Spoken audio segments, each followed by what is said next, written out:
Assalamualaikum warahmatullahi wabarakatuh. Waalaikumsalam warahmatullahi wabarakatuh. Terima kasih atas kehadiran Bapak Ibu serta rekan-rekan teman sejawat di kelas 1 ini di SDN Wijaya Kusuma 02 pagi. Hari ini hari Jumat tanggal 27 Oktober tahun 2023. Pada kesempatan ini saya akan mencoba menyebarkan pemahaman dan pengalaman saya dalam penerapan budaya positif. Saya adalah calon guru penggerak angkatan 9 Eko Purwanto yang berasal dari SDN Wijaya Kusuma 02 pagi. Pada hari ini kita buka acara ini dengan membacakan surat Al-Fatihah. Mari bersama-sama Bapak dan Ibu kita membaca surat Al-Fatihah sesuai dengan keyakinan dan agama kita masing-masing. Untuk ini mari kita baca bersama-sama Al-Fatihah. Bismillahirrahmanirrahim. Alhamdulillahirabbil alamin arrahmanir rahim maliki yaumiddin iyyaka na'budu wa iyyaka nasta'in ihdinas siratal mustaqim siratal ladzina an'amta 'alaihim ghairil maghdubi 'alaihim waladdallin. Amin amin ya rabbal alamin. Mudah-mudahan acara pada hari ini dapat berjalan dengan lancar dan sesuai dengan apa yang kita harapkan bersama-sama. Selanjutnya acara kita akan menyanyikan lagu Indonesia Raya.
Ya, setelah tadi kita sama-sama menyanyikan lagu Indonesia Raya, sekarang kita awali pertemuan kita dengan ice breaking ya.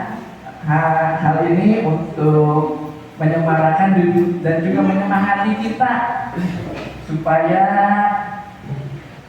jam segini kita tetap semangat dan kita fokus ya. Ini ice breaking ini nanti Bapak Ibu diminta untuk berdiri kembali ya. Iya. Nah ini judulnya ice breaking terheboh 2019.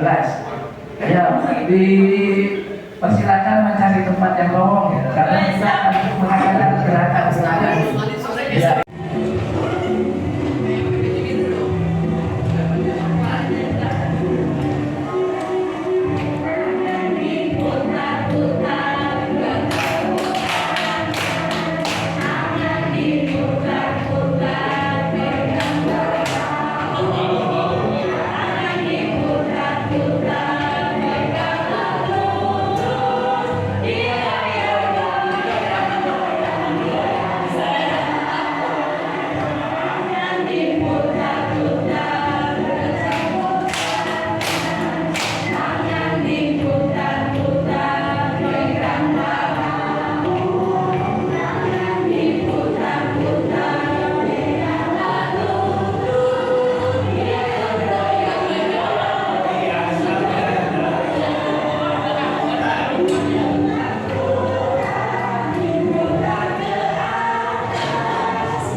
dengan Bapak Ibu sekalian? Happy. Mantap, happy, iya. Nanti makannya pakai roti ya. Iya. Ya, alhamdulillah ya, pada siang hari ini kita bisa berkumpul dan sama-sama untuk belajar tentang penerapan budaya positif.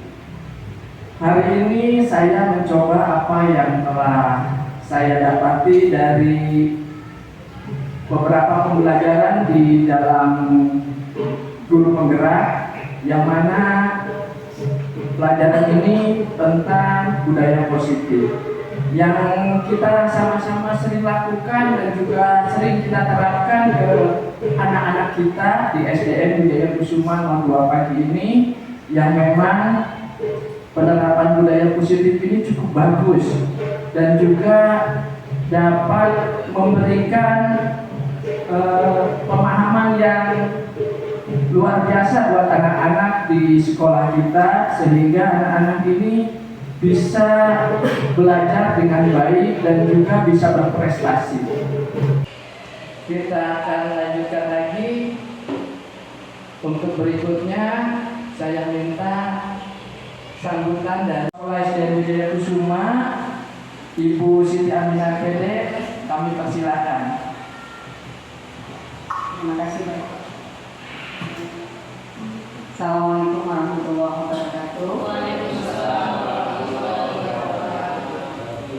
Yang saya hormati Bapak Ibu Guru serta karyawan SDN Wijaya Kusuma 02 serta Pak Eko yang mengundang kita ya di kegiatan modul 1.4 ya tentang disiplin positif.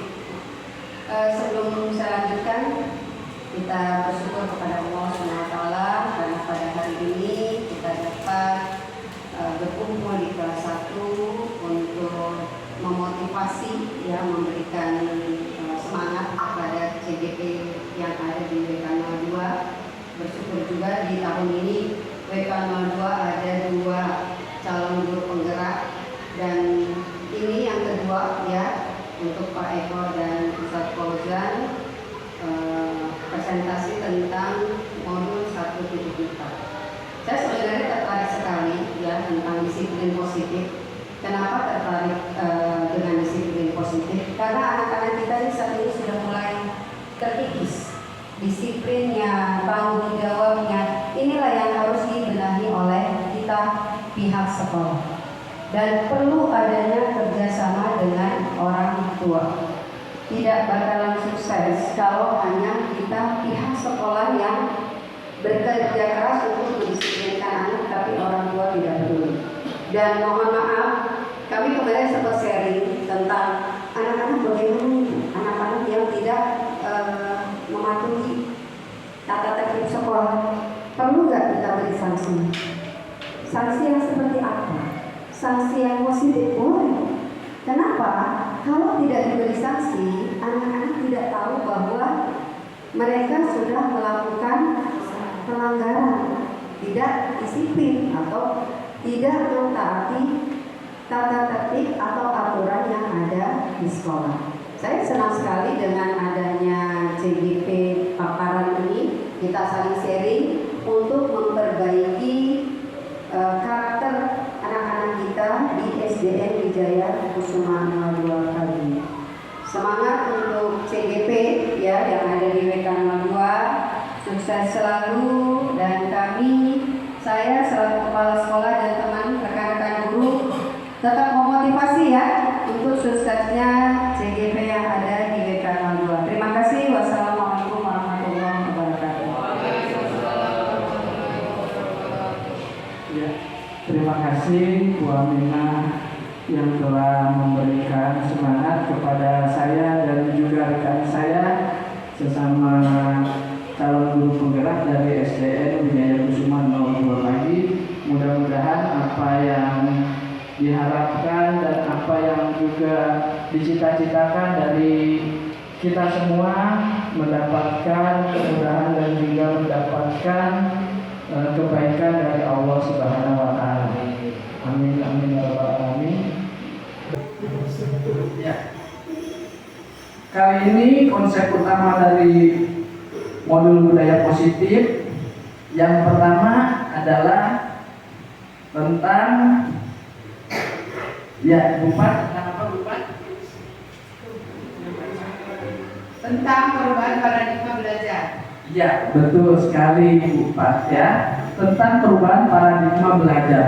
Kalau kita sebelumnya belajar di tahun-tahun 2021, 2020, terus juga 2019 kita belajar tentang tema atau yang biasa kita pelajari adalah kurikulum 2013. Nah, di tahun 2022 dan 2023 ini kita sebagai sekolah penggerak SDN Wijaya Kusuma 02 Pagi telah mempelajari tentang kurikulum merdeka. Yang pertama diawali dari kelas 1 dengan kelas 4 dan sekarang tahun kedua bertambah lagi kelas 1, kelas 2, kelas 4 dan kelas 5. Alhamdulillah sekolah kita sudah sesuai dengan perubahan paradigma belajar dari yang sebelumnya tentang kurikulum 2013 sekarang menjadi kurikulum merdeka. Ya. Berikutnya yang kedua, Buning. Disiplin positif. Iya, tepat ya. Disiplin positif. Disiplin positif ini biasanya kalau kita mendengar tentang disiplin, mungkin sebagian besar dari kita kalau mendengar kata disiplin itu kita akan berpikiran sesuatu yang sangat berat, sesuatu yang harus kita lakukan dengan terpaksa. Nah, di sini untuk disiplin positif tidak seperti itu. Kalau tadi yang terpaksa itu adalah biasanya munculnya dari eksternal atau dari luar diri kita. Nah, kalau untuk disiplin positif ini kita akan memunculkannya dari diri kita sendiri, yaitu dari unsur intrinsik. Lalu yang ketiga yaitu tentang apa Pak Lukman? Motivasi perilaku manusia. Nah, betul sekali. Untuk motivasi perilaku manusia ini nanti ada 5 macam motivasi perilaku manusia. Di antaranya adalah untuk mempertahankan diri. Nanti kita bahas berikutnya. Jadi untuk motivasi perilaku manusia ini ada motivasi yang mendasar dari manusia, yaitu ada 5. Nanti dijelaskan pada poin berikutnya. Nah, untuk yang keempat berikutnya adalah tentang apa Pak Roy? Tentang kebutuhan dasar. Ya, kebutuhan dasar ya. Kebutuhan dasar manusia ini biasanya menyangkut tentang kesenangan, kenyamanan, dan juga kalau kita lihat dari kita itu memang banyak yang mengejar bagaimana kita nyaman untuk hidup di dunia ini dan juga bagaimana kita nyaman dalam bekerja. Itu kebutuhan dasar dari manusia. Nah, berikutnya yang kelima, Bu Ida, Posisi kontrol restitusi. ya. Nah, ada beberapa posisi kontrol dari restitusi ya. Nah, ini posisi kontrol restitusi ini yang baru saya pelajari di guru penggerak dan ternyata cukup bagus, dan nanti saya akan memberikan beberapa contoh tindakan dari posisi kontrol restitusi terhadap siswa-siswi SDN Wijaya Kusuma 02 Pagi. Berikutnya yang ke-6, Keyakinan kelas. nah ini keyakinan kelas. Dari ke-6 tadi yang telah saya jelaskan, nanti yang paling penting adalah keyakinan kelas, di mana keyakinan kelas ini sebetulnya sering kita lakukan, sering kita buat. Nah, ada yang namanya kesepakatan kelas gitu. Yang paling sering kita dengar adalah kesepakatan kelas.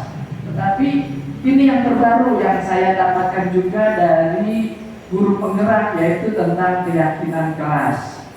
Nah, yang terakhir Miss Anis tentang apa? Segitiga restitusi. Ya betul. Untuk segitiga restitusi ini di mana nanti ada kasus yang kita akan coba munculkan segitiga restitusi agar si anak ini menjadi lebih yakin dan lebih kuat dan bisa diterima di tengah-tengah temannya walaupun si anak tersebut telah berbuat yang kurang baik di sekolah atau di kelas. Nah, itu konsep utama dari budaya positif yang hari ini akan saya terangkan. Lebih jelasnya lagi tentang pembelajaran dengan paradigma baru yang sebelumnya kita belajar tentang kurikulum 2013. Hari ini kita sudah beralih ya di SDN Wijaya Kusuma 02 pagi, beralih dari pembelajaran yang sebelumnya tentang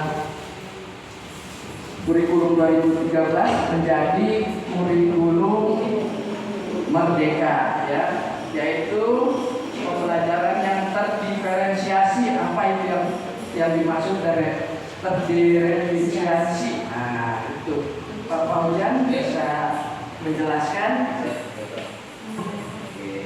Pembelajaran yang terdiferensiasi itu pembelajaran yang sesuai dengan bakat minat peserta didik rektor. Jadi di dalam kelas itu banyak keanekaragaman minat bakat peserta didik. Jadi guru ini harus menyediakan sumber belajar sesuai dengan kemampuan peserta didik.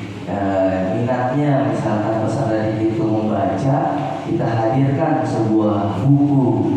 Dan kalau peserta didik itu minatnya cenderung ke audio, kita audio visual, kita hadirkan video. Dan ada juga murid yang cenderung dengan poster-poster. Nah, kita hadirkan dengan poster. Jadi dalam satu kelas itu banyak keanekaragaman minat bakat peserta didik dan tanggung jawab seorang guru untuk memberikan sumber belajar yang berbeda dengan kemampuan peserta didik tersebut. Terima kasih. Tepat sekali apa yang dikatakan oleh Pak Paujan ya tentang terdiferensiasi itu. Kita lihat setiap anak murid itu mempunyai minat belajar yang beda-beda. Terus juga kita lihat profilnya atau kegemarannya atau kesukaannya dari anak tersebut. Nah, misalnya kita kasih contoh pelajaran bahasa Indonesia. Si anak ini kita suruh untuk membuat suatu cerita tentang sesuatu, misalnya bikin poster. Poster ini terserah maunya dia apa. Nanti kita lihat ketika anak itu minatnya di olahraga, dia pasti akan bercerita tentang olahraga kegemarannya. Nah, kalau ada lagi anak yang suka misalnya dengan seni karya, dia pasti di posternya itu banyak tampilan-tampilan atau hiasan-hiasan yang lebih baik dibandingkan anak yang tadi yang suka dengan olahraga. Nah, dari situ kita bisa lihat bahwa setiap anak ini mempunyai pola belajar yang beda-beda atau terdiferensiasi, dan kita sebagai gurunya itu harus bisa mengikuti atau setidaknya itu memahami apa yang dibutuhkan oleh si anak tersebut. Nah, itu bedanya dengan pembelajaran yang dulu. Kalau misalnya pembelajaran yang dulu kita mengarang atau membuat poster misalnya tentang makanan sehat. Saya pengennya makanan sehat itu ada 4 makanan terus ditambah 1 gitu. Nah, terus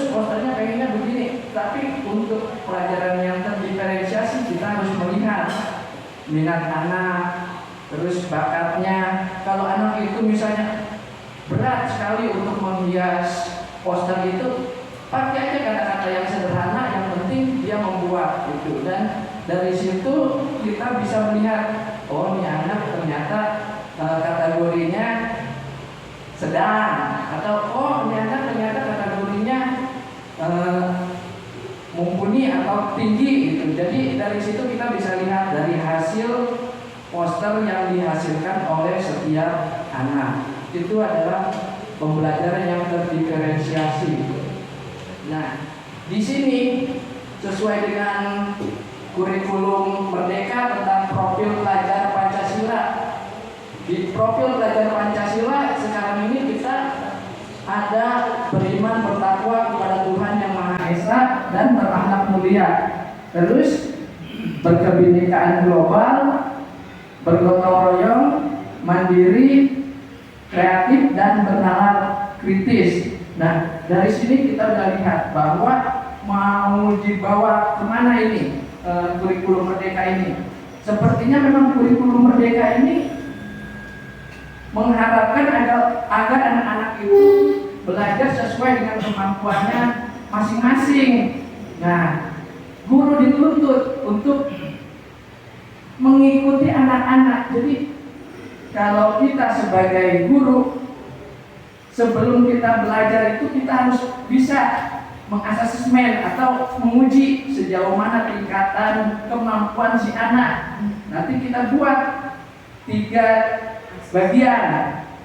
Ini anak yang kurang mampu, anak yang sedang, terus anak yang mempunyai tingkat kepandaian yang cukup baik. Nah, dari situ kita bisa buat beberapa tugas-tugas yang harus dikerjakan oleh mereka. Tugasnya memang hampir sama, tapi nanti hasilnya beda-beda, begitu Bapak Ibu. Nah, selanjutnya kita menginjak kepada disiplin positif. Nah, seperti yang tadi dijelaskan bahwa disiplin maknanya itu biasanya untuk mendapatkan kepatuhan. Nah, kita cenderung menghubungkan atau memaknai kata disiplin itu dengan ketidaknyamanan. Kalau yang namanya disiplin, anak-anak disiplin datang tepat waktu. Karena biasanya terlambat, dia harus disiplin, akhirnya dia tidak merasa nyaman untuk bangun pagi. Tetapi memang yang kita harapkan disiplin ini adalah disiplin positif, bukan ketidaknyamanan, tapi kenyamanan. Ketika anak sudah masuk ke dalam disiplin positif, maka kita sebagai gurunya akan lebih mudah untuk mengarahkan anak tersebut ke dalam pembelajaran. Sebagai pendidik, tujuan kita adalah menciptakan anak-anak yang memiliki disiplin diri, sehingga mereka bisa berperilaku dengan mengacu pada nilai-nilai kebajikan universal. Kebajikan universal itu yang kita lihat adalah disiplin, terus taat pada aturan, tidak berbuat yang melanggar norma atau hukum. Itu adalah kebajikan universal yang diakui oleh seluruh dunia tanpa memandang suku, bangsa, agama, dan ras. Nah, yang kita inginkan dari disiplin positif adalah disiplin yang datangnya dari diri sendiri, dari dalam hatinya, bukan karena paksaan kita sebagai guru. Gitu. Kamu kalau nanti terlambat, Bapak hukum di depan barisan. Nah, itu namanya disiplin yang ekstrisif, yang datangnya dari pihak guru, bukan dari diri si anak itu. Yang kita ingin harapkan adalah kesadaran dia, ketika saya datang tepat waktu, maka saya tidak akan berdiri di hadapan teman-teman sendirian gitu. Jadi itu yang ingin kita munculkan di dalam disiplin positif ini. Nah, salah satu penerapan disiplin ini adalah menumbuhkan kesadaran dan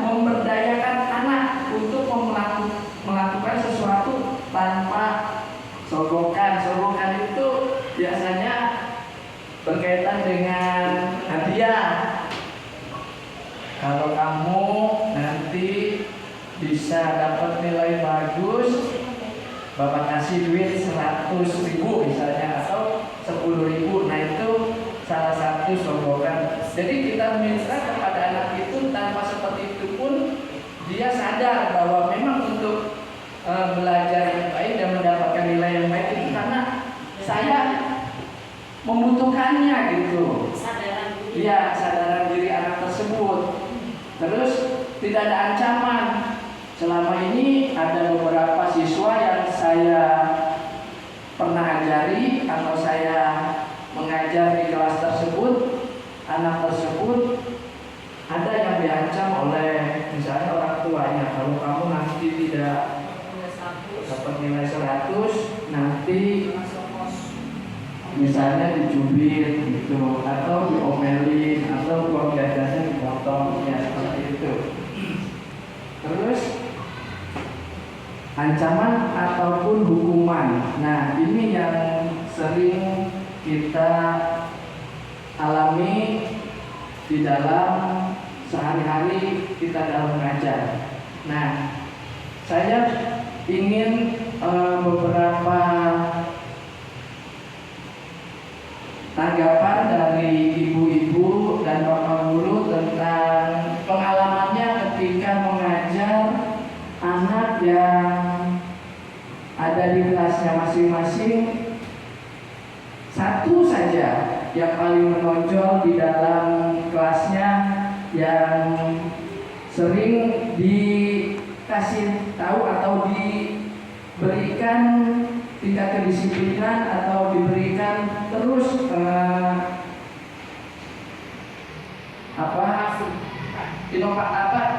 motivasi dari kita gitu ya.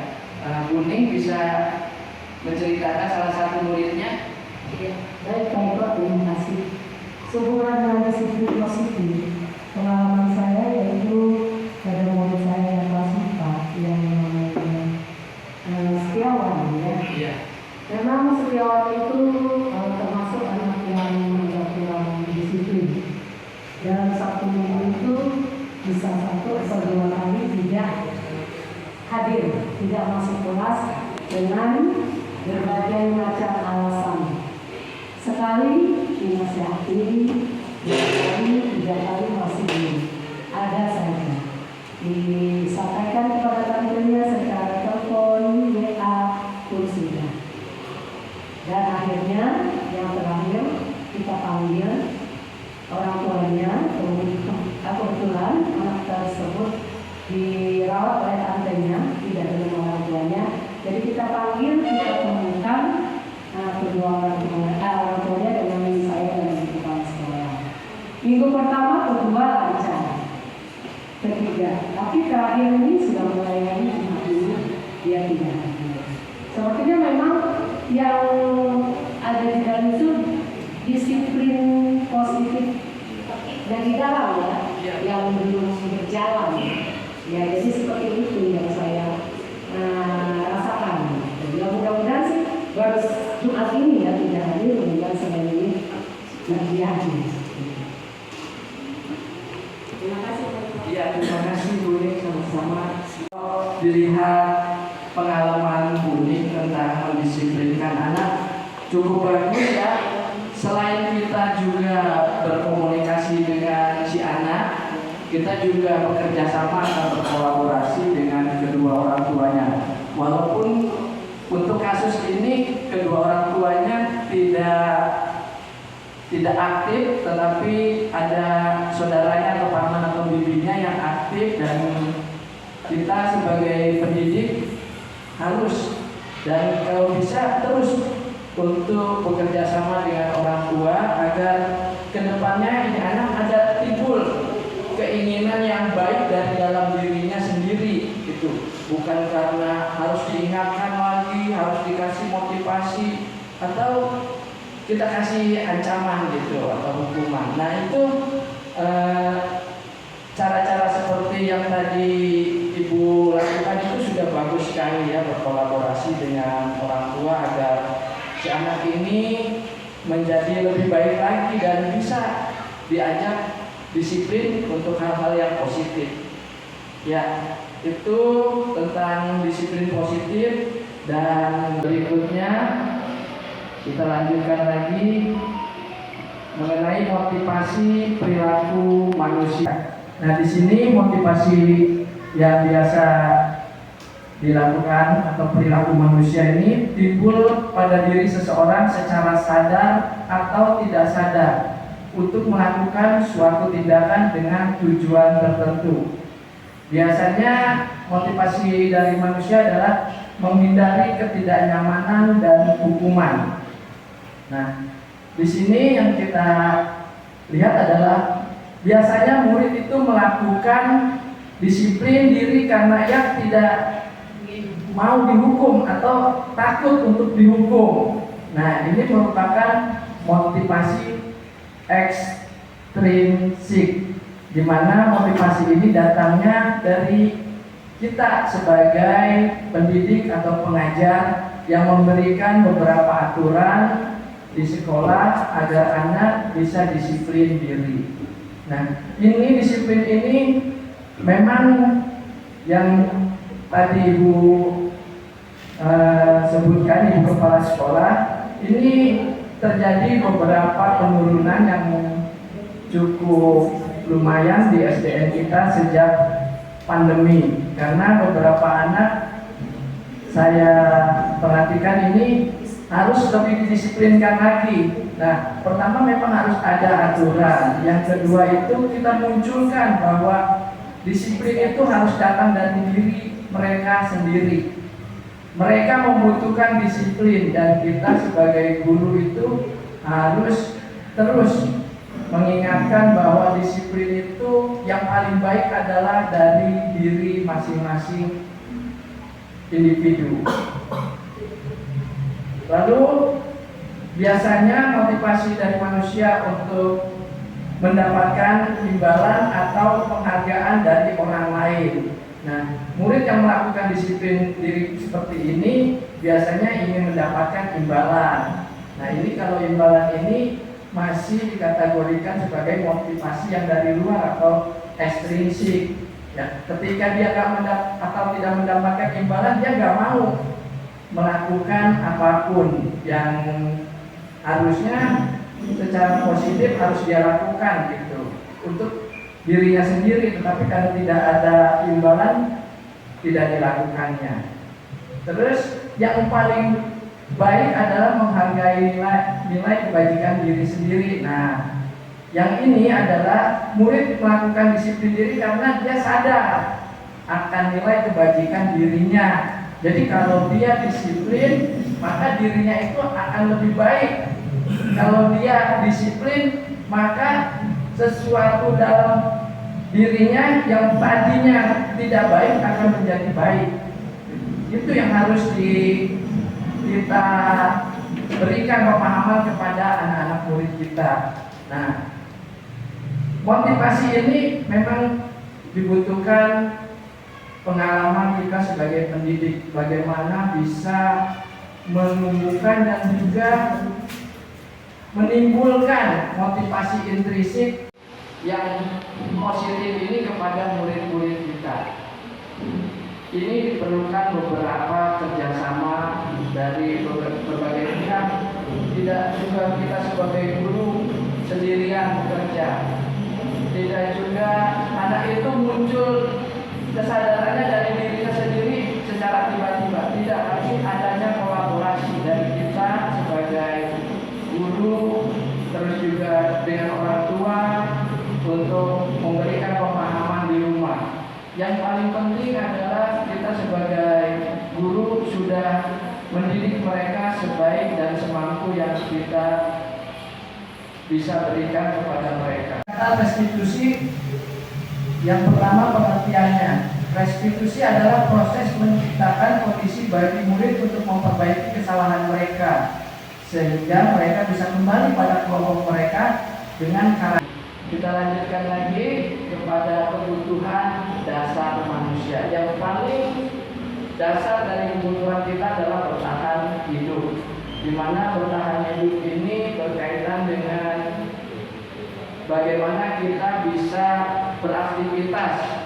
Bertahan hidup ini kita harus mensupport diri kita sendiri, berusaha untuk memenuhi kebutuhan yang ada di diri kita, yaitu biasanya tentang bertahan hidup itu bagaimana kita makan, terus juga bagaimana cara kita melindungi tubuh kita, dan juga bagaimana kita bisa berada di lingkungan kita dengan nyaman. Nah, terus ketika bertahan hidup ini telah kita lewati, kita perlu kasih sayang dan rasa diterima di lingkungan kita. Kasih sayang dan rasa diterima juga harus dimiliki oleh anak-anak yang memang menjadi murid kita ketika dia datang ke sekolah ini untuk memberi atau untuk mencari ilmu. Itu harus kita berikan bahwa mereka itu datang tidak sia-sia ke sekolah. Mereka itu datang, kita sebagai gurunya menerima mereka dengan baik. Nah, mungkin rasa sayang dan rasa diterima ini bisa dijadikan sebagai satu cara untuk mereka melakukan disiplin yang positif. Lalu penguasaan. Yang ketiga adalah penguasaan, di mana penguasaan ini berkaitan dengan kekuasaan. Biasanya penguasaan ini muncul ketika seseorang memiliki kekuatan, seseorang mempunyai jabatan, dan kita sebagai guru sebisa mungkin untuk anak-anak ini diberikan tanggung jawab, diberikan keleluasaan dan kekuasaan juga, bahwa mereka itu hadir di sekolah ini untuk mencari ilmu dan tidak untuk misalnya membuli temannya, atau karena dia badannya besar terus memukul temannya. Nah, ini kekuasaan-kekuasaan yang seperti ini, anak-anak kita harus beritahu bahwa dia dikasih kekuatan, dan kekuasaan itu harusnya untuk melindungi teman-temannya dan juga untuk membantu teman-temannya yang memang mungkin dalam segi fisik lebih kecil dibandingkan dengan anak tersebut. Dan yang keempat adalah kebebasan. Nah, kita memberikan kebebasan ketika mereka mengerjakan tugas. Yang tadi saya bilang bahwa anak-anak ini mempunyai minat yang berbeda-beda. Dari 32 anak, tidak semuanya sama. Kita harus bisa melihat bagaimana anak ini ketika mereka sedang mengerjakan tugas-tugasnya. Kategori untuk tingkat kemampuan dan minat itu kita bagi 3, di mana yang pertama adalah rendah, lalu sedang, dan yang terakhir adalah tingkatannya tinggi. Dan untuk yang rendah dan yang tinggi ini perbedaannya cukup jauh.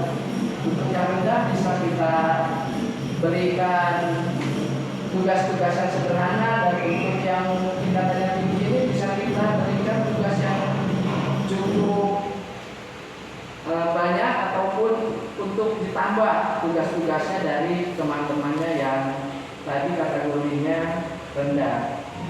Dan yang terakhir adalah tentang kesenangan. Kita berharap bahwa kita sebagai manusia itu memberikan kesenangan kepada anak-anak, di mana ketika mereka sekolah, mereka itu mendapatkan suatu pengalaman yang menyenangkan, sehingga mereka bisa hadir di sekolah setiap hari karena memang sekolahnya menyenangkan, gurunya menyenangkan, terus juga kelasnya menyenangkan. Itu yang diharapkan dari kebutuhan dasar manusia, yang pada hal ini kita berfokus kepada murid.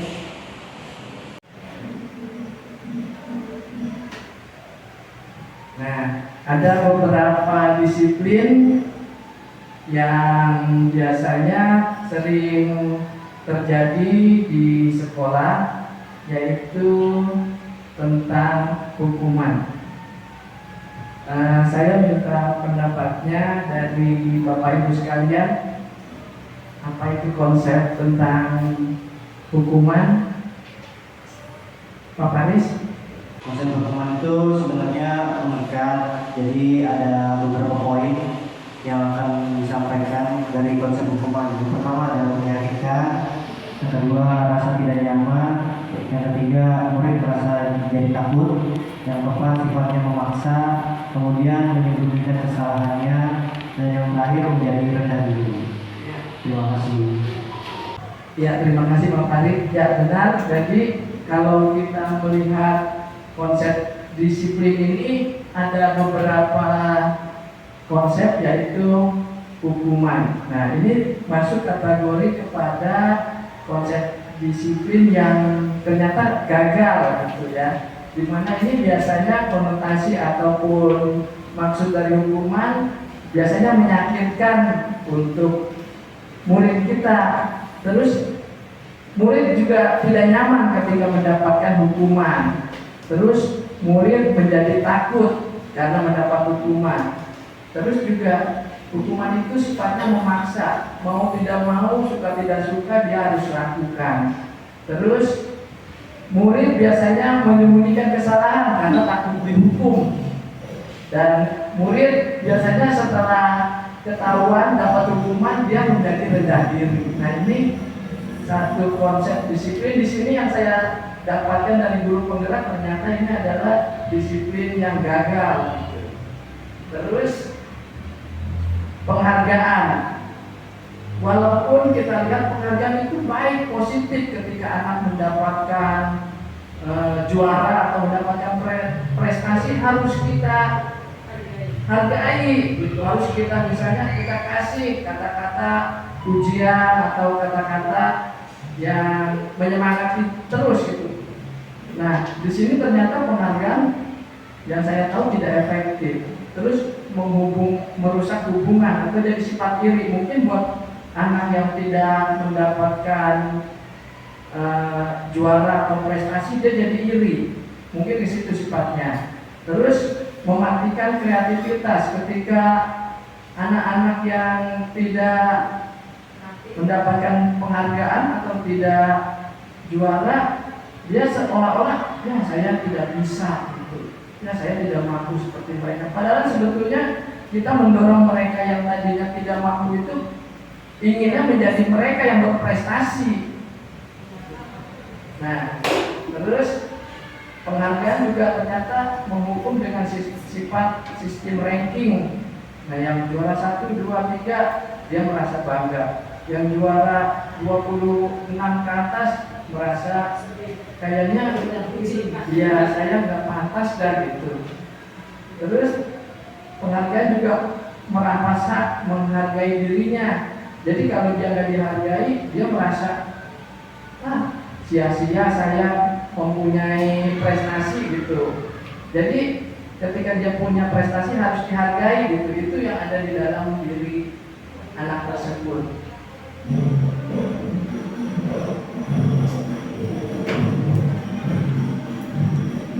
Nah, disiplin dengan identitas yang sukses. Bu Ida, bagaimana menurut Bu Ida tentang konsep disiplin dengan identitas yang sukses dilihat dari konsekuensinya?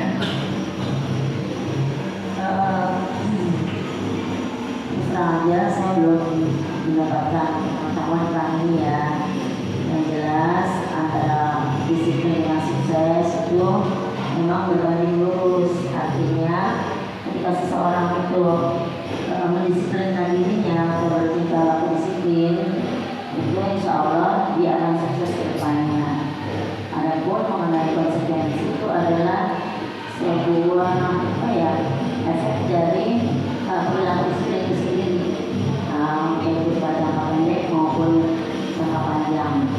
Jika seseorang tidak disiplin, maka dia akan mendapatkan konsekuensi dari ketidakdisiplinannya. Begitu juga sebaliknya. Mungkin itu sebenarnya.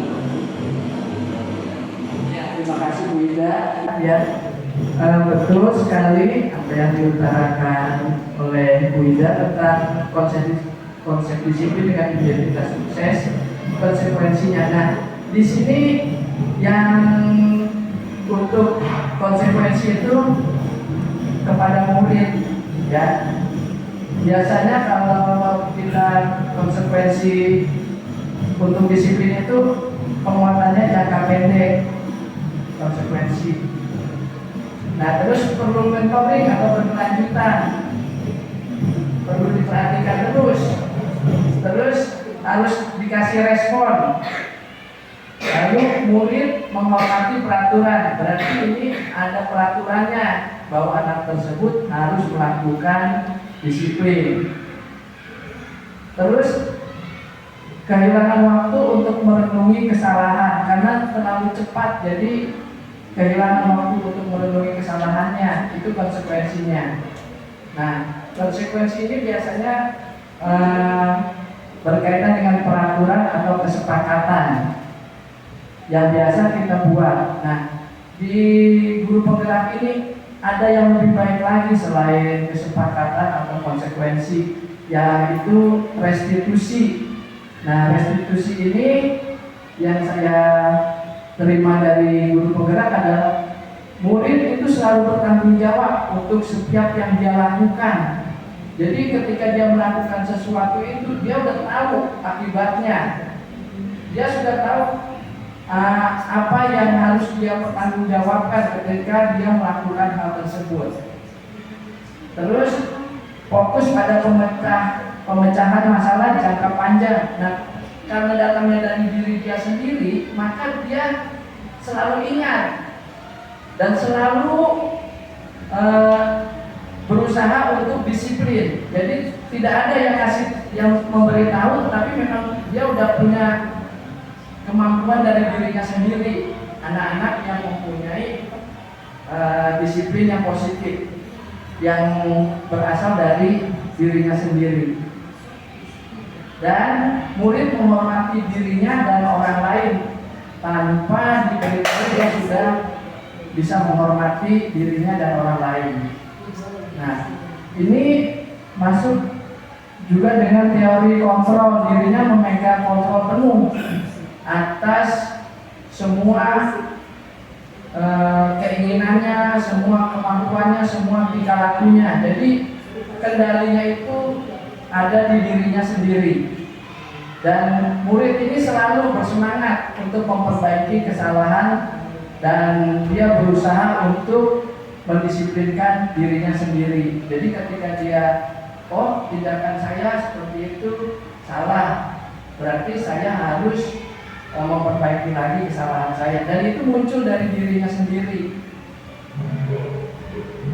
Kata restitusi, yang pertama pengertiannya, restitusi adalah proses menciptakan kondisi bagi murid untuk memperbaiki kesalahan mereka sehingga mereka bisa kembali pada kelompok mereka dengan karakter yang lebih kuat. Ini menurut teori dosen tahun 2004. Nah, dari yang saya tangkap ini bahwa kegiatan restitusi ini kita sebagai guru, ya, ketika ada murid yang salah itu kita harus bisa memberikan keyakinan kepada sang murid bahwa apa yang dia lakukan itu melanggar disiplin, dan bagaimana cara dia untuk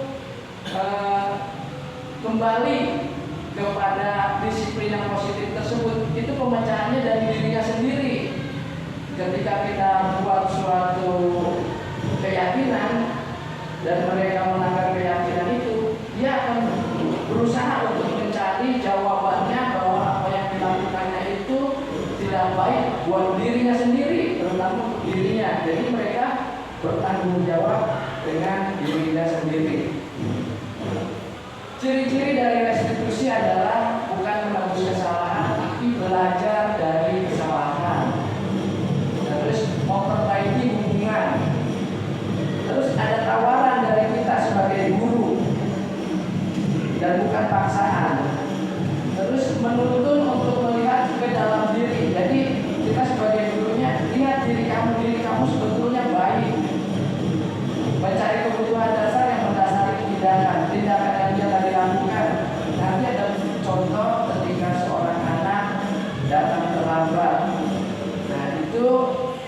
dia cari sendiri bagaimana supaya dia jangan terlambat lagi. Nah, dari situ nanti dia ada kesadaran diri.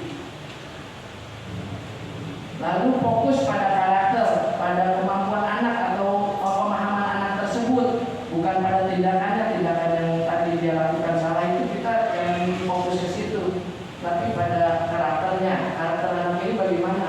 Kalau baik, dia pasti akan kembali ke disiplin yang baik. Terus menguatkan dan fokus pada solusi. Nah, nanti ada contohnya bagaimana menguatkan dan fokus pada solusi. Baik Pak, terima kasih Pak sudah memberikan kesempatan saya untuk bertanya. Saya tertarik dengan paparan Bapak, senang gitu ya dengan paparan Bapak siang hari ini tentang pemahaman dan penerapan disiplin positif di sekolah. Tapi ada beberapa yang tidak saya pahami ya Pak ya. Jadi tentang restitusi, bagaimana cara kita seorang pendidik supaya anak-anak itu berada pada zona restitusi gitu. Dari yang Bapak paparkan tadi saya belum memahami ke situ gitu ya Pak ya. Supaya kan kalau anak-anak semuanya ini misalnya WK2 ada di zona restitusi, kayaknya kok enak banget kita sebagai pendidik gitu ya. Otomatis kan itu pasti ada dari diri kita juga ya Pak sebagai pendidik. Nah itu bagaimana caranya, cara kita supaya anak itu berada di zona tersebut. Terima kasih Pak. Terima kasih, Miss Anis. Nanti ya Bu, ini biar saya fokus ke jawabnya. Jadi kalau kita lihat keseharian kita sebagai guru menghadapi murid-murid, itu memang tidak lepas dari tingkah laku murid yang mungkin belum disiplin atau disiplinnya belum positif begitu ya Bu ya.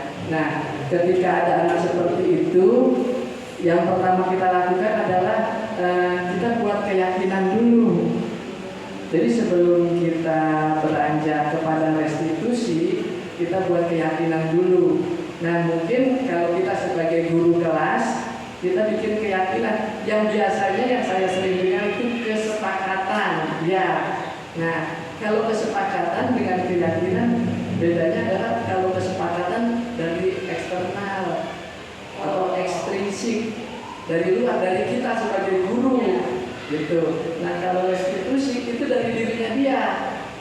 Nah nanti ada videonya bagaimana saya membuat keyakinan kelas terhadap anak-anak kelas 3. Ya nanti lebih jelasnya di situ, tapi sedikit saya kasih gambaran kepada Miss Anis bahwa ketika kita mulai mengajar di kelas tersebut, misalnya saya di kelas 3 mengajar. Jadi kan saya baru dapat pembelajarannya sekarang Miss Anis. Menurut saya sih belum terlambat gitu, masih ada beberapa bulan saya mau mengajar di kelas 3 lagi gitu. Jadi saya buat keyakinan kelas 3 gitu. Nah mungkin Miss Anis sudah buat yang namanya kesepakatan kelas gitu ya. Iya. Nah nanti ada bedanya. Nah yang pertama tadi kalau kesepakatan dari kita pihak gurunya yang menginginkan, tetapi kalau restitusi atau keyakinan ini pihak murid yang ingin. Walaupun kesepakatan itu disepakati secara bersama ya, tetap dari guru ya. Iya, tadinya dari keinginan anak. Banyak kan, misalnya ada 30 anak, maka 30 juga ya, ide mereka yang ditampilkan. Nah, kita pisahin, kita buat maksimal itu 7 keyakinan. Ya, yang paling banyak ya Miss ya. Tapi yang idealnya itu antara 3 sampai 6. Yang pertama, kenapa harus dipilih 3 sampai 6? Supaya mudah anak-anak mengingatnya ketika dia melanggar. Gitu. Yang keempat juga, dari keyakinan itu kita ambil poinnya aja yang paling penting agar anak-anak itu bisa disiplin positif. Gitu. Ya, itu tadi caranya buat keyakinan kelas. Nah, ketika anak mulai beraktivitas dan melanggar keyakinan, maka kita membuat yang namanya restitusi. Kita panggil manggil. Kalau di SMP SMA mungkin namanya ke guru BK ya, misalnya ya. Kalau kita sebagai guru kelas ya kita tangani sendiri. Nah itu tadi kalau kata kita di administrasi namanya buku kasus gitu. Ya ternyata harus dibuat itu yang tadi yang tindakannya kurang disiplin dari anak itu kita catat, terus kita arahin, tapi kita berdua doang dengan si anak itu penanganannya, jangan banyak-banyak, maksudnya biar ini intern kita doang berdua gitu, yang tahu kita ya gitu. Terus nah ketika kita tahu saya kasih contoh kata-katanya begini ya misalnya. Tadi Bapak lihat kamu terlambat ya, misalnya kasusnya terlambat ya. Tadi Bapak lihat kamu terlambat ya datang ke sekolah. Nanti anaknya jawab, ya Pak, tadi kamu terlambat karena apa? Tuh, itu kita kasih dia buat berargumen terhadap dirinya. Apa yang mau dia sampaikan gitu, kita terima dulu. Nah, setelah dia sampaikan alasan-alasannya, lalu kita bilang, ya kalau Bapak ada di posisi kamu juga Bapak akan melakukan hal yang sama seperti kamu. Yang namanya manusia itu biasa melakukan kesalahan, seolah-olah kita menyamakan kesalahan dia dengan yang pernah kita alami gitu. Nah, terus setelah itu baru tahu nggak kamu apa yang kamu langgar gitu. Kita kasih punya kan tadi dia bilang kelas kan ada 5, kalau di saya ada 5.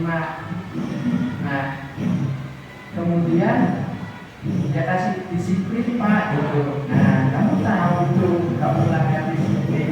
Sekarang apa yang bisa kamu lakukan agar kamu tidak melanggar keyakinan kelas lagi gitu. Nah itu udah masuk ke restitusi untuk menguatkan mereka anak-anak itu. Nah ketika dia bilang saya datangnya lebih pagi atau saya mandinya lebih cepat gitu. Nah seperti itu dia yang memberikan solusi, bukan kita. Anak kita memberikan solusi dirinya sendiri bagaimana cara dia supaya datang bisa terlambat. Nah setelah itu baru kamu udah paham ya bahwa kamu telah melanggar keyakinan kelas dia Pak. Nah besok kamu jangan ulang lagi ya. Nah itu biasanya yang saya lihat sih kemarin setelah buat keyakinan kelas itu anak itu nggak terlambat parah tapi ya masih pas baris baru datang ya, tapi nggak terlalu jauh gitu dibandingkan sebelumnya. Itu misalnya. Berikutnya Kuning. Ya, terima kasih Pak Eko. Sebenarnya tadi di belakang kepada Mas Anies sudah sedikit ada jawaban ya. Nah, seperti kasus-kasus sama anak yang selama ini terjadi seperti hari ini, nah itu kan ada masalah. Kemudian kan saya yang memang pada waktu itu sempat mengalami, apakah itu termasuk restitusi? Tetapi ini tidak melalui rahasia ya, tetapi membaca lebih lain. Kedua, restitusi itu bisa dilakukan berapa kali. Kalau anak itu mengulang lagi, itu tetap dilakukan restitusi. Itu aja Pak. Ya, terima kasih Bu. Berkaitan dengan pertanyaan Kuning untuk kasus anak yang tadi Ibu sebutkan itu, untuk kasus yang sekarang ada di kelas saya, itu saya sudah bekerja sama dengan orang tuanya. Yang maksud saya yang tadi ayah, itu saya sudah bekerja sama dengan orang tuanya. Ada sekali kasus besar di kelas 3, tapi saya tidak bisa sebutkan permasalahannya. Dan itu saya tangani di rumah karena memang sifatnya sangat genting dan juga harus secepatnya dikelirkan oleh saya, jadi saya panggil ke rumah dan setelah dicapai kata mufakat kedua orang tuanya, karena dua-duanya saya panggil gitu, dan selesai pada saat itu juga Budi, alhamdulillah. Dan sampai sekarang tidak ada kasus besar, hanya kecil-kecil saja, tapi saya belum sampai ke tingkat restitusi lagi gitu. Jadi saya baru nangani satu kali, pengalaman saya ini unik. Saya belum tahu, mungkin bisa 2 kali, mungkin bisa 3 kali, tergantung kebutuhan aja bunyi ya, menurut saya seperti itu. Iya, tidak menutup untuk yang kedua dan yang ketiga gitu ya, tergantung tingkat permasalahannya. Ya, terima kasih bunyi. Ya. Kita lanjutkan lagi, Bapak Ibu sekalian. Nah, ada 3 perbedaan dalam kasus siswa ya yang sering tidak mengerjakan PR. Ini saya sering dapatkan juga di kelas saya ketika anak tidak mengerjakan PR atau mengerjakan tugas sekolah cuman dilambat-lambatin gitu. Nah, ternyata yang kita pakai misalnya hukuman, guru menghukum siswa tersebut menghormat bendera selama 10 menit. Ini tidak sesuai karena antara kesalahannya dengan hukumannya berbeda jauh. Kesalahannya kan tidak mengerjakan PR gitu. Ya, terus hormat apa hubungannya hormat apa tidak mengerjakan PR? Jadi jangan sampai terjadi seperti itu kita sebagai guru. Saya juga baru tahu ini seperti ini. Nah, terus guru marah dan murid menjadi takut. Kita marah-marah gitu ya anak itu. Akhirnya anak itu jadi takut, besok tidak masuk lagi ke sekolah. Nah, itu kejadiannya itu pernah juga saya alami. Nah, terus ada kita kasih konsekuensi. Guru memberikan konsekuensi untuk mengerjakan PR-nya saat istirahat atau dikerjakan sebanyak 3 kali lipat. Nah, ini masih mendingan dibandingkan hukuman. Ada korelasinya atau ada hubungannya, yaitu dia mengerjakan PR saat jam istirahat, tapi jam istirahatnya kan jadi berkurang gitu. Nanti malah dia juga akan bermasalah lagi ketika dia belajar jam istirahatnya kurang, dia pengen tambah lagi istirahatnya di jam belajar, dia malah bikin masalah gitu, konsekuensi. Terus guru tegas dan siswa menghormati peraturan. Mungkin di depan kita aja dia menghormati peraturan, di belakang kita bisa jadi dia nggak menghormati gitu. Nah, itu konsekuensi. Restitusi, guru menanyakan keyakinan kelas. Nah, kayak di keyakinan kelas mengerjakan tugas tepat waktu, misalnya itu termasuk PR juga tugas. Nah, itu bisa kita nanti panggil terus adakan restitusi tentang keyakinan kelas tadi yang mereka buat itu, dan membantu siswa menyelesaikan masalahnya bagaimana supaya jangan terulang lagi. Terus guru terbuka dan siswa menghormati dirinya dan orang lain. Nah, itu yang tadi saya sampaikan bahwa kita nerima dulu ketika dia memberikan alasan-alasannya gitu. Seolah-olah kita mengikuti murid tersebut, tapi nanti di akhirnya kita kasih tahu apa yang dia harus memberikan solusi terhadap dirinya sendiri.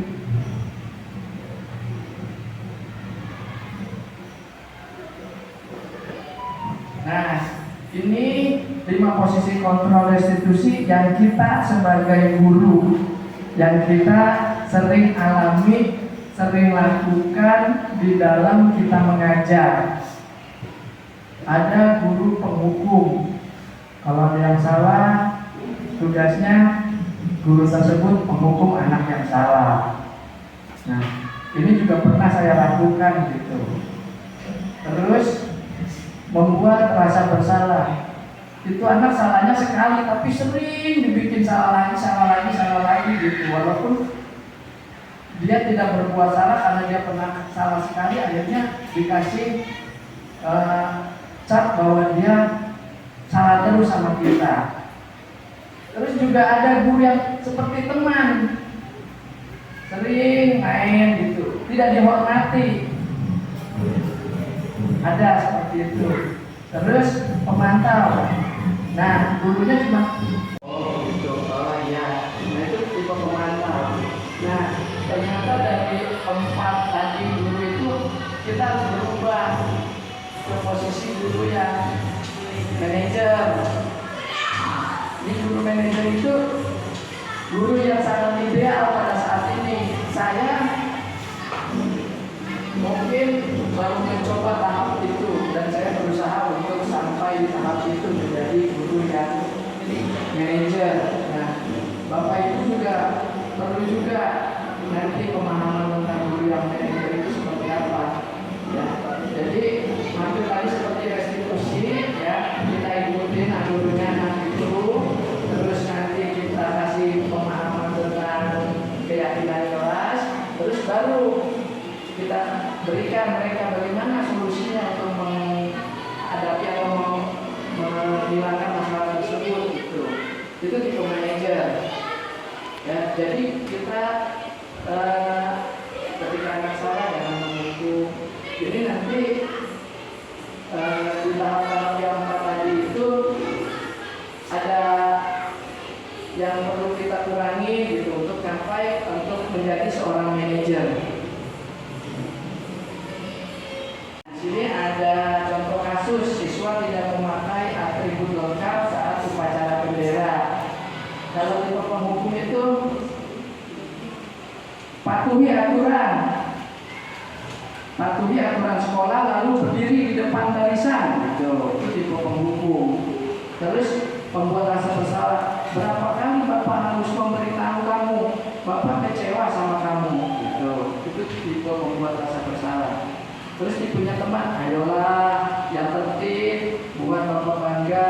Kali ini tidak apa-apa, kamu salah. Nah, itu tipe teman.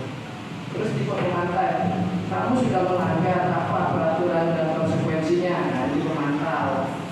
Terus yang manajer, apakah kamu tahu kesalahanmu? Nah, ini kita nanya nih, nanti dia jawab. Kira-kira bagaimana kamu akan memperbaiki kesalahan ini? Nah, ini dia suruh nyari solusinya sendiri. Ketika dia bersalah, terus dia harus cari solusinya terhadap dirinya sendiri supaya jangan mengulanginya kembali. Gitu. Bukannya kita yang kasih alternatif jawaban. Dia sendiri yang harus mencari jawabannya atas kesalahannya tersebut. Nah, itu tipe manajer. Kita masuk keyakinan kelas. Nanti ada videonya ketika saya membuat keyakinan kelas. Ketika ada pertanyaan mengapa harus keyakinan kelas, mengapa tidak peraturan kelas, ini yang saya dapati, iya kenapa bukan kesepakatan aja tadinya sebelum saya memahaminya. Kan kesepakatan sudah bagus gitu.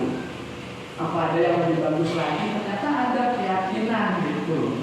Nah, ini ada contoh ketika kita harus mengikuti peraturan tentang penggunaan helm pada saat kita mengendarai roda 2 atau motor. Tadinya kan kalau kita yang nggak yakin, kalau ada polisi aja kita pakai helm, kalau nggak ada polisi mah nggak usah gitu, nggak apa-apa. Itu peraturan ya, bukan keyakinan. Nah, terus ketika kemarin COVID, mengapa kita harus menggunakan masker dan cuci tangan setiap saat gitu? Itu karena kita disuruh oleh pemerintah pakai masker, jadi nggak ada dari diri kita ngikutin. Nah, ini contoh yang relevan kemarin. Nah, ternyata nilai-nilai keselamatan atau kesehatan inilah yang kita sebut sebagai keyakinan. Jadi kalau kita yakin bahwa kita pakai helm itu demi keselamatan kita sendiri, kita pakai masker itu demi kesehatan kita sendiri, itu namanya keyakinan. Jadi nggak usah ketemu polisi atau kita supaya jangan sakit disuruh oleh pemerintah pakai masker. Nah, nggak usah sampai ke situ, tapi memang kita yakin kalau kita mau selamat pakai helm ketika ada kendaraan.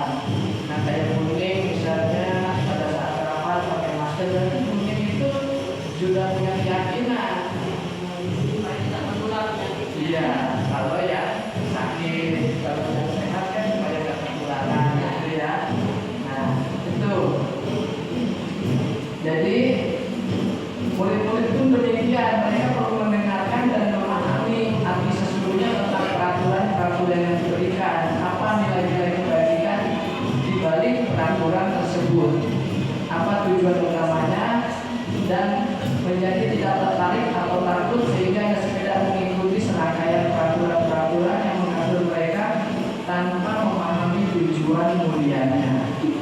Begitu. Jadi dia harus tahu tujuan mulianya dari penggunaan atau pemakaian masker dan helm.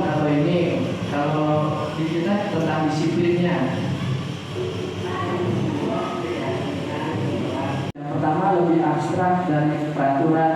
Jadi bentuknya itu lebih banyak daripada peraturan. Terus berupa pernyataan universal. Pernyataannya mempunyai makna yang luas. Terus dibuat dalam bentuk positif, tidak menggunakan kata tidak, gitu contohnya. Terus sedikit saja agar mudah diingat. Terus 5, sesuai dengan kondisi kelas dan sekolah agar mudah diterapkan. Yang keenam, semua warga kelas atau sekolah dilibatkan saat membuat.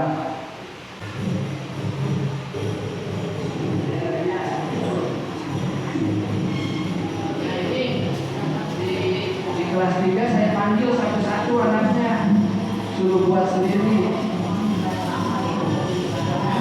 Ya, 32 anak. Nah ini saya nggak pakai kertas-kertas itu karena yang lagi viral begini, nulis di papan tulis gitu. Kalau di TikTok lagi viralnya begini, jadi saya pakainya seperti ini.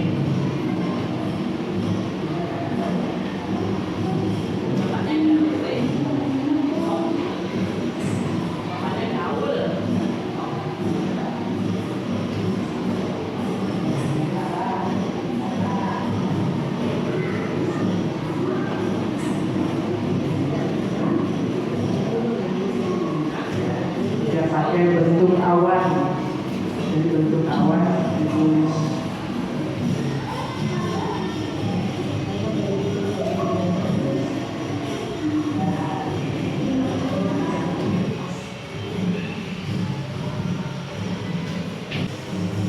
Nah ini hasilnya nih setelah semuanya maju.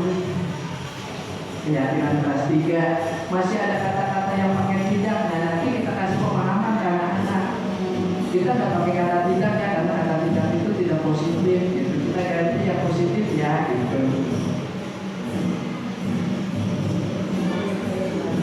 Nah ini hasilnya setelah dijadikan satu, kita mempunyai 5 keyakinan kelas.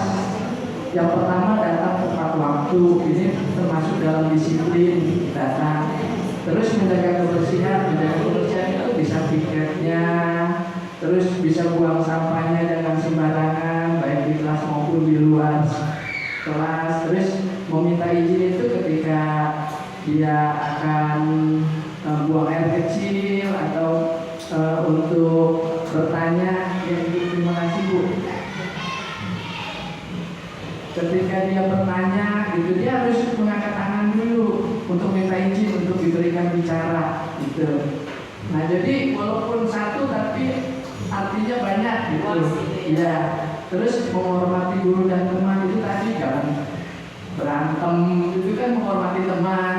Terus juga ketika ketemu guru salaman, bertegur, senyum, itu termasuk menghormati guru. Terus jujur, nah jujur ini yang baru ketemu terakhir setelah ada beberapa insiden gitu ya. Jadi jujur saya masukin ya, anak-anak setuju ya jujur ya gitu.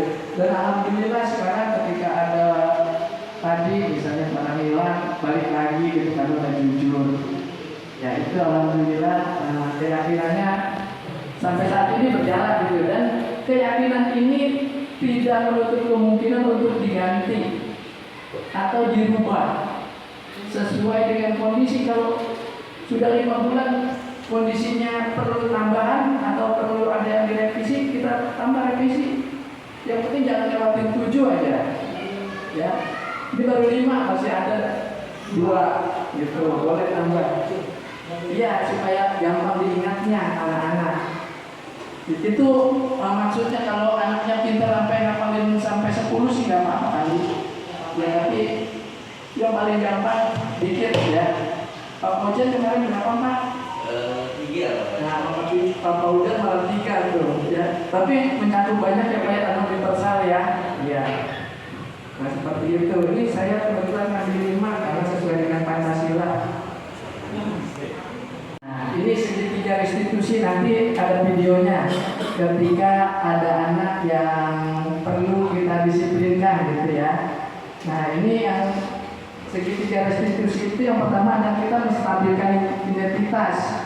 Ketika anak salah, kita stabilin dulu identitasnya dia. Kita menyamakan seolah-olah bahwa apa yang dia lakukan itu manusiawi sekali gitu, atau biasa dilakukan oleh manusia gitu. Terus validasi tindakan yang salah, baru kita masuk bahwa tindakan yang salah itu melanggar keyakinan yang apa yang pernah kita buat. Nah itu namanya validasi tindakan yang salah. Setelah dia tahu bahwa dia melanggar keyakinan yang misalnya disiplin, maka kita harus menanyakan keyakinan itu. Jangan sampai dia melanggar lagi. Nah ini segitiga restitusi. Nah nanti ada videonya.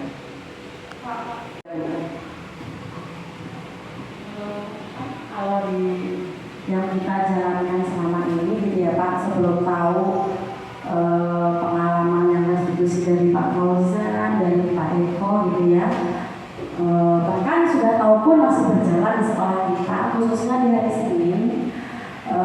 Enggak sih setiap hari ya, setiap hari ketika pembiasaan baik upacara maupun tidak, anak-anak yang terlambat atau tidak menggunakan atribut lengkap itu kan dia masih berdiri di sebelah kanan kita ya Pak ya.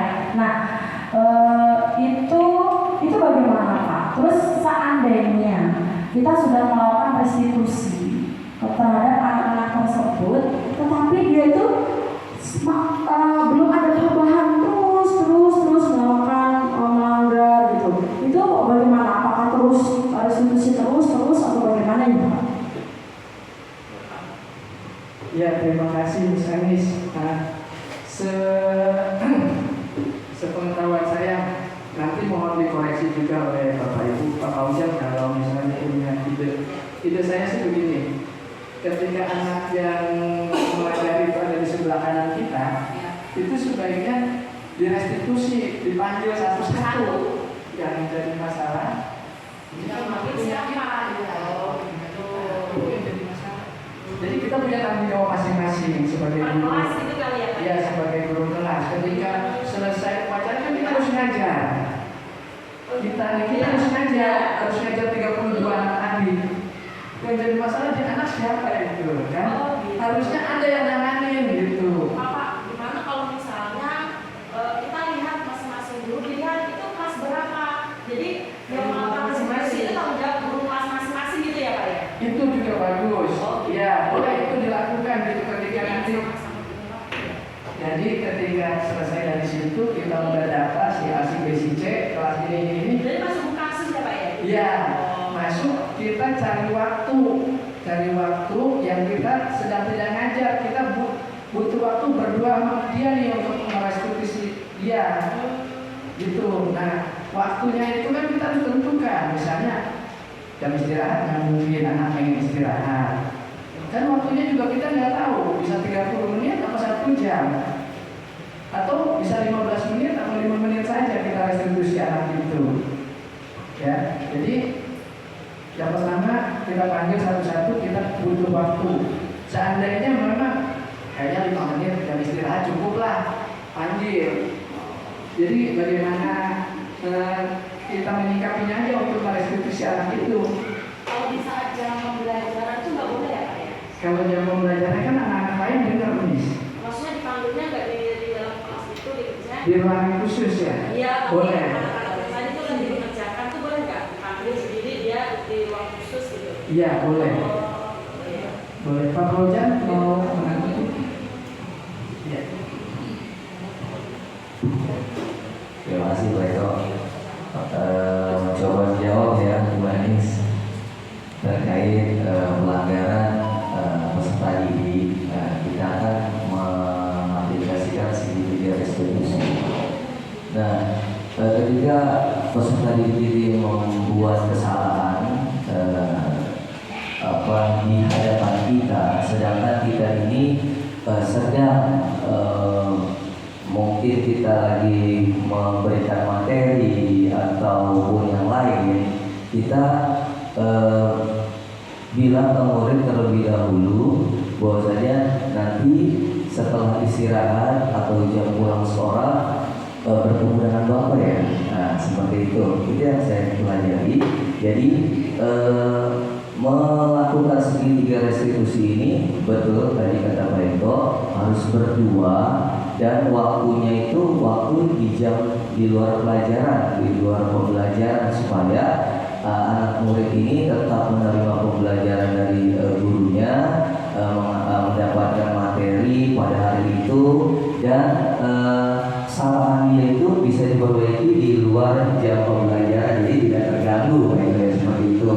Nah, dan ketika kita melakukan segitiga restitusi, ya kita tadi langkah-langkahnya sudah dijelaskan Pak Eko, menstabilkan identitas terlebih dahulu, ya, lalu memvalidasi tindakan yang salah, terakhir menanyakan keyakinan. Nah, itu pendapat saya. Ketika kita mendapatkan anak murid, jangan langsung kita menghukumnya, memberikan perbaikan di waktu tersebut, karena kita juga sedang memberikan materi ataupun kegiatan lain.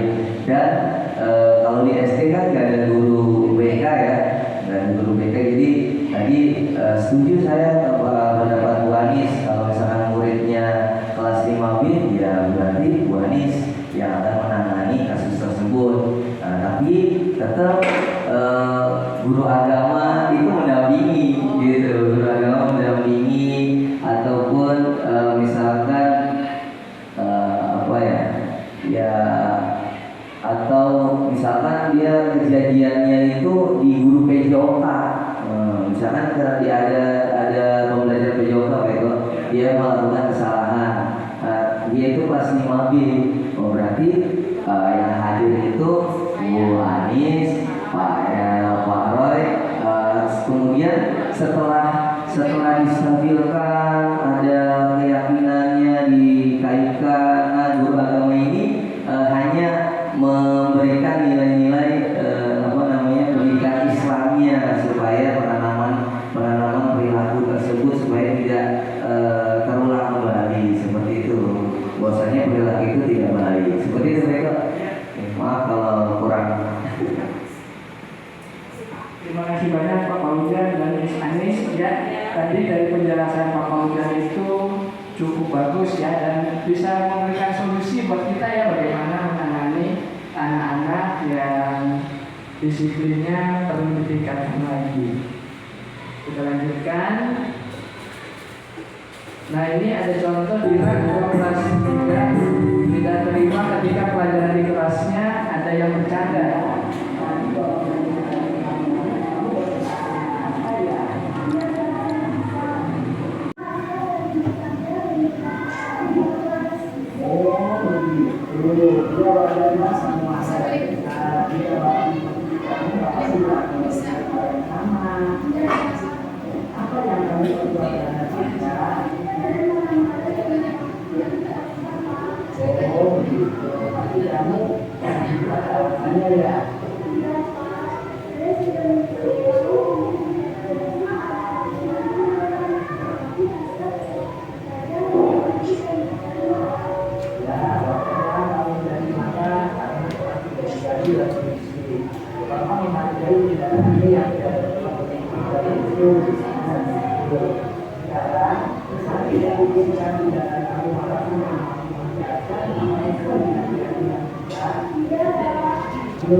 Kalau begitu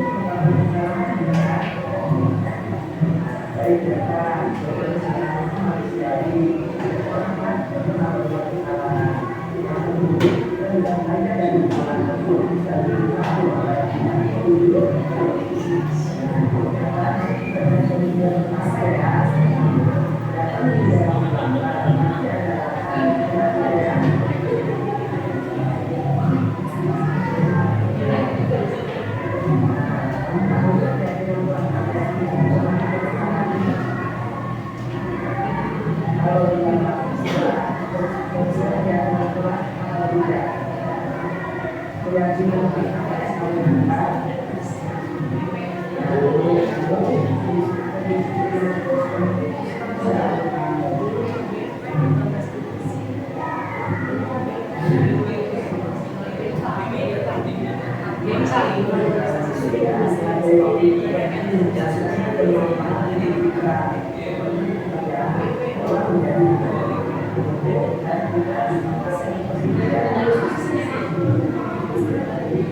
ya, Bapak Ibu, akhirnya sampai juga kita di penghujung acara kita.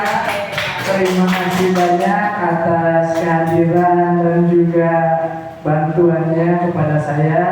Semoga ini memudahkan dan memuluskan saya untuk melangkah ke jenjang berikutnya. Amin. Amin. Wabillahi taufiq wal hidayah. Wassalamualaikum warahmatullahi wabarakatuh. Waalaikumsalam warahmatullahi wabarakatuh. Terima kasih, Pak. Ya, sama-sama Bapak Ibu.